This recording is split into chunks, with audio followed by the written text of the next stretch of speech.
Bonjour et bienvenue dans cette leçon de Theorycraft par le professeur. Aujourd'hui, l'AS ratio. Alors, vous n'êtes pas sans savoir que dans League of Legends, il y a tout un tas de statistiques. Il y a notamment des statistiques de base, et dans celles-ci, il y a l'attack speed, ou vitesse d'attaque. L'attack speed représente tout simplement la vitesse à laquelle mon personnage met ses attaques de base. Le fonctionnement est simple, quand j'ai 1 d'attack speed, ça veut dire que toutes les secondes, mon perso met une attaque. Facile. Ok. Mais connaissez-vous l'attack speed ratio? Eh bien, si vous vous butez pas au Theorycraft sur League of Legends, a priori, c'est la première fois que vous entendez parler de cette bestiole. Qu'est-ce que c'est? Eh bien, la réponse, c'est aujourd'hui. L'attack speed ratio, pour la plupart des champions, ça n'existe pas. Que ce soit pour Warwick, pour Illaoi, pour Varus, 3 exemples que j'ai pris de 3 champions ayant des rôles et des classes différentes, vous voyez qu'ils n'ont pas d'attack speed ratio.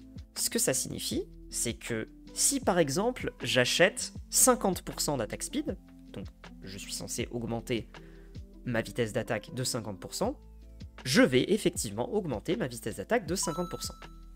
Mais certains personnages dans le jeu, comme Volibear, par exemple, ont des kits qui tournent quand même énormément autour de l'attack speed, voire des spells qui tournent autour de l'attack speed. Volibear gagne de l'attack speed grâce à son passif.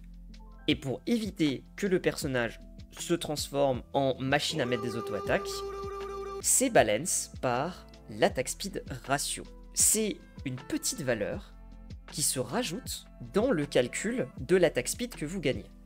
Vous prenez votre attack speed de base, plus tous les bonus que vous avez, et vous le multipliez par le ratio d'attack speed.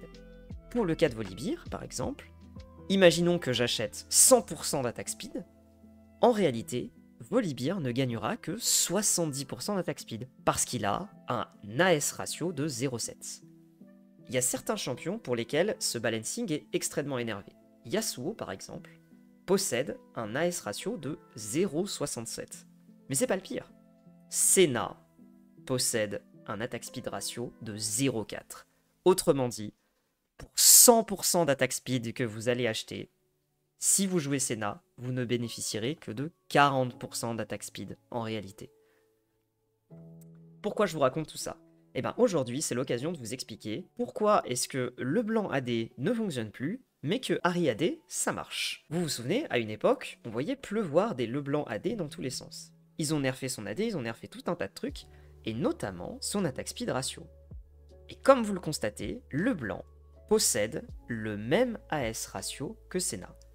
Ahri, elle a un attack speed ratio à 0,625. Donc elle bénéficie d'environ 60% de l'attack speed qu'elle achète. Ce qui explique pourquoi, entre autres, le blanc AD a disparu, mais que Ahri AD Max Z est toujours viable et faisable, et vous avez notamment quelques vidéos de challengers coréens qui profitent de ce build-là. Ce que vous devez retenir, c'est attention à l'AS ratio.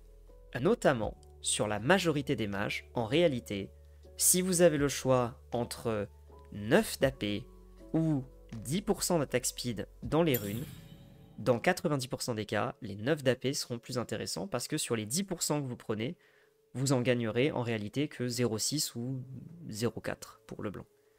Voilà, j'espère que cette petite leçon de Theorycraft vous aura plu. Si c'est le cas, vous connaissez la chanson, le pouce, l'abonnement, et je vous dis à la prochaine pour d'autres leçons.